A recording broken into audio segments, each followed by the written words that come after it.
அதற்கான டைம் வந்து ஆளுங்கட்சிகள் வந்து அடக்குமுறையில எங்களை அடக்குறாங்க. ஆனா நாங்க அடக்குமுறையில அடங்க மாட்டோம்.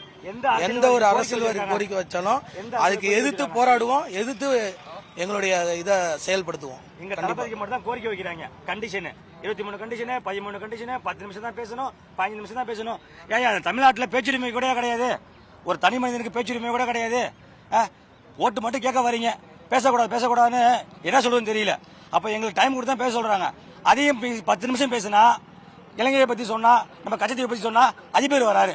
அதே மாதிரி 20 நிமிஷம் கொடுத்தா ஆளுங்கட்சிக்கு ஆட்டம் கண்டுறோம். அந்த ரீசனுக்காக தான் டைம் 10 நிமிஷம் பேசினா போதும். ஏன்னா இருக்கிறது ஃபுல்லாவே இளைஞர்கள். இனிமே எங்களுக்கு ஓட்டுலங்கிறாங்க. அப்படி எட்டி பாருங்க, எல்லாம் டபுள் டிகிரி முடிச்சவங்க தான்.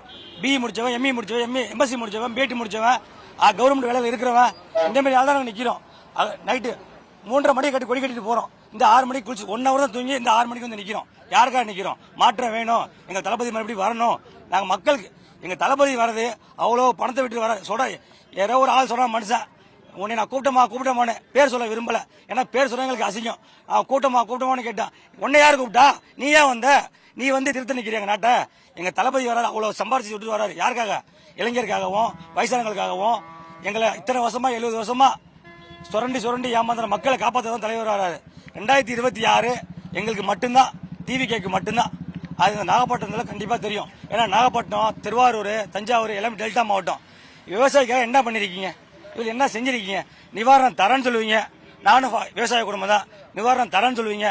அப்ளை பண்ணா வரும் வந்துகிட்டே இருக்கும். ஆனா இன்னொரு வந்த பாரு கிடையாது. இந்த கண்டிப்பா 26 அறிக்கை கொடுப்பாங்க, நிவாரணம் சொல்லுவாங்க. ஏன்னா ஓட்டு வாங்கி ஆகணும்ல, கண்டிப்பா அதுக்கு கொடுப்பாங்க. அது எல்லாத்தையும் நீங்க என்ன வேலை மாயாஜாலம் பண்ணிட்டோம். அந்த மாயாஜாலத்தை அடிச்சு உடைச்சி 26ல கண்டிப்பா எங்க தலைவர் வராரு. வருங்கால முதல்வர், வருங்கால முதல்வர், எங்கள் விஜய்.